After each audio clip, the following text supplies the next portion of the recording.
a while to get enough courage to come up here. Would you call that alignment?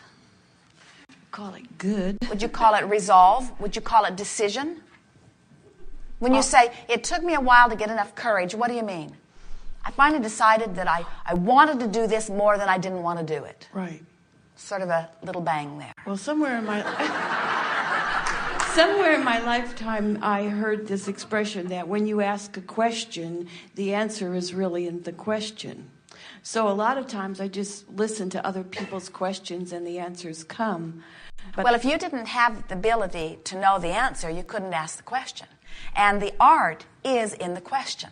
In other words, that's why you said, I'll go forth into a sea of contrast where new questions will be born within me. Because I know that once the question is born, the answer comes forth. That's the asking and answering that we've been talking about, isn't it? So, what's the most important part of this universal process? Your asking or our answering? Your physical part of wanting to know, or source energy's part of supplying what you are asking for? We think we're also in this together. Yes. Yes, tied together. Yes. Before I ask my question, I just want to make a comment about virtual reality. I was going to a ship on the Pacific coast with friends, and we were going out to see the whales. And I did this, and it was just wonderful. And I saw these whales, and I was videoing them. And then one day I just said, I can't stand anymore. I got to go to the aquarium and see the whales. And it was like the virtual reality does kind of make you want to go and do what you're thinking of. Well, what happens is, as you activate a vibration on a pretty regular basis, then that action begins to feel like the next logical step. Where in the beginning, it didn't feel like the next logical step. And when you say, I just couldn't stand it anymore, we like that feeling of impulse or compulsion that is within you, where it's just illogical to do anything else. And when things start lining up like that, then you know that you're on that path, that the resistance is subsiding. I was feeling fine and feeling good, and I'm not feeling bad. I mean, it's like that. You step up and you're feeling fine, and then all of a sudden you see, well, my goodness, it looks like the ocean has turned bloody. But I don't feel depressed, or it's just, it's that feeling like, wow, I'm feeling so good, but wow, what's going on over there? How did that happen? How did I get in this room with my good feelings and see that there's a lot of people who are really in pain? Well, that's part of what you said when you came forth into this physical environment. You never said, I will go forth into an environment where everyone is having the same identical experience. You said, this will be an environment of contrast that will inspire me to desire. Sometimes when we have a discussion with someone like this, they will say, well, Abraham, you want me to put my head in the sand, or you want me to ignore their plight? It's hard for me to go off and be joyful when there are other people not going off and being joyful. In other words, I feel guilty about being joyful when others aren't joyful. And we say, you cannot uplift unless you are uplifted. And you cannot be uplifted when you are looking at plight. So you just have to decide that you're going to be uplifted. Now you say, well, I don't feel that bad. And yet the analogy of a bloody ocean is a pretty strong analogy.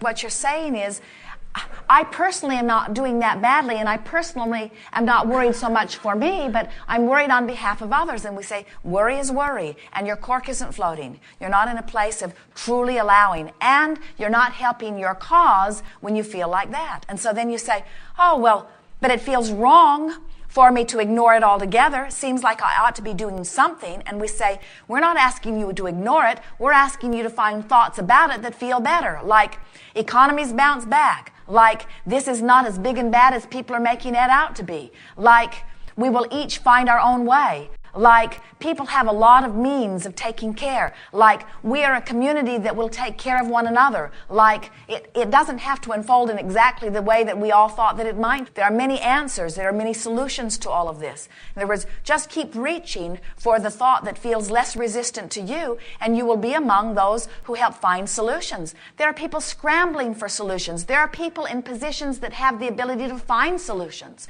What we are saying is that to any individual that we are addressing, you have to find a way of relaxing and feeling good about whatever is happening. And sometimes it means taking your attention away from it completely in order to allow your natural well-being to flow.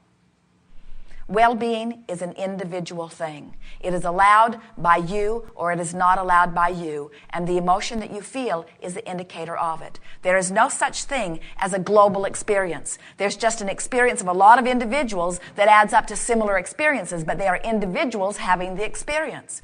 If you had something, you weren't sure what it was, your body is not feeling the same as it once did, and you walk into a doctor's office, and the doctor takes a look at you and goes, "Ah!" Not the best thing for you. No. In other words, amplifying the concern that you had and causing you further disconnection and further separation from your well-being. And that's sort of equivalent to what you're doing with the market, or to what so many are doing with the market. They're sort of overreacting, and for many, there is a reason for doing it. So now we come back to the question that we asked earlier today. Which do you choose, truth or untruth? And you said truth, which means if those were your only choices, you must say the market's not doing as well as it was. You must say people are not worth on paper as much as they once were. You must say people's retirements are not in the secure place that they once appeared to be. But if we say, are you choosing thoughts that feel good or thoughts that feel bad? You say, well, maybe I can't talk about the market right now because the truth of it is so in my face. And as I want to find a thought that feels better, I can't seem to find one here. And we say, fortunately, there are other thoughts you could think about. And you say, but I feel compelled to think about this thought, Abraham. This is the thought that's on the tongues of the masses. And we say, does it serve you? And you say, well, it's so true. It's in the paper. It's on the newscast. It's in our bank accounts. It affects us in so many ways. Shouldn't I think about it? And we say, you're missing the only question that matters. Does it feel good when you think about it? And you say, no, it doesn't feel good when I think about it, but still I think I should think about it. And we say, therein lies your problem.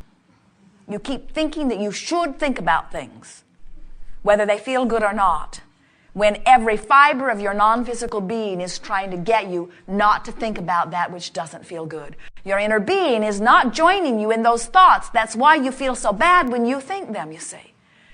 So if you tend to your connection first, you can trust that. You can trust your guidance and you can trust your connection because it never goes away. And the same place that you get clarity, and the same place that you get balance, and the same place you get stamina, and the same place you get wellness, and the same place that you get ease, the same place that you get all of those things is the same place that you get abundance. It's the same place that you get well-being. It's this avenue that is open to you.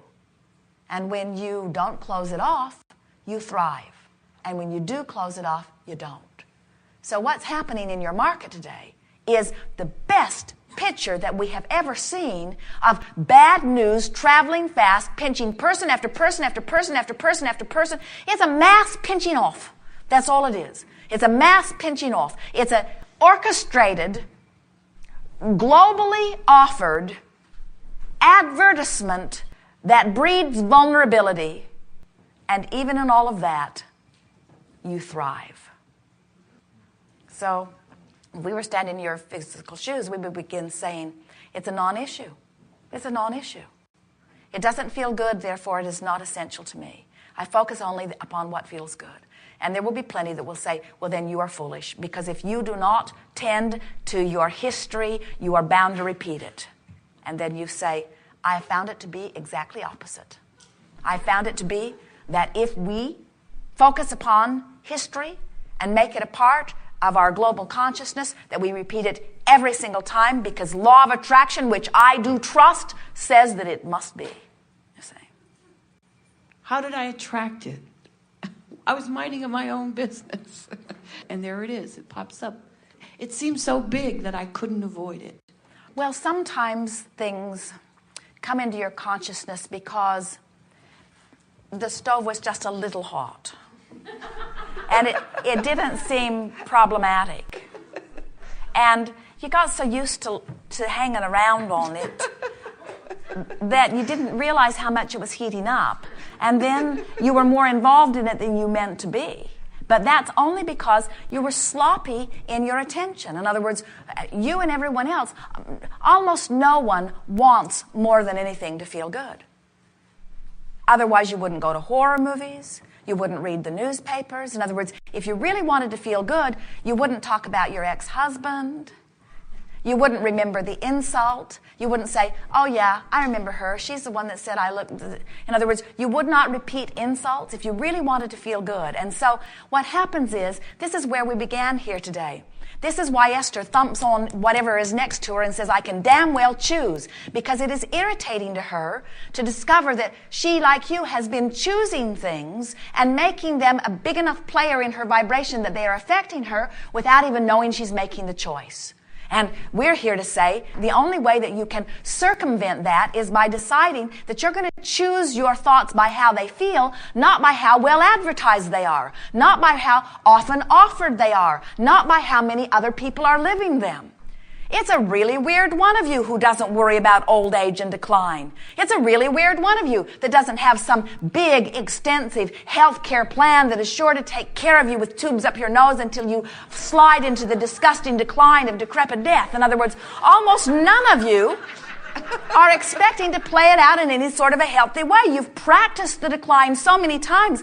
And so when we look out into your mass consciousness, if you don't have some health care plan in place, do you know that's what most of them are worried about? Most of them have lost the means to pay for the tubes that are going to be up their nose when they get old and sick. That's what they're worried about. And we're glad they can't pay for them. We would like it if your whole economic and medical experience would fall apart of its own economic weight. And no longer could you be force-fed all this stuff about your inevitable decline. We'd like it if they said, well, when we get old, we just shoot them.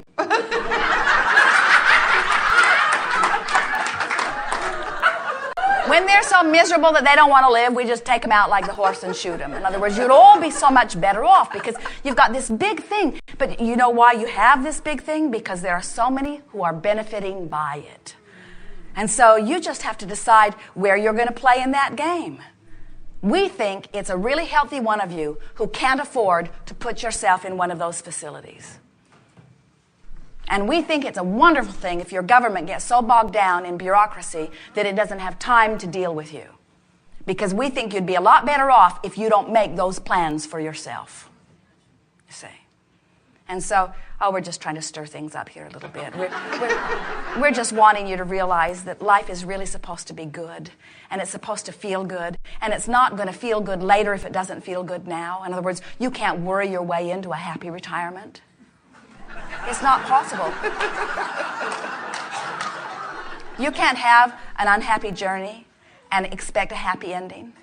You can trust law of attraction. It just doesn't line up that way, you see. So don't let all of this baloney about what's going on with the economy, don't let it bother you. It's sort of like, who cares who's president? It doesn't make any difference. It makes no difference what's going on because that has nothing to do with you. What has to do with you is how you vibrate. Now, you can make all those issues and you can let all those issues affect your vibration, but those issues have nothing to do with your vibration.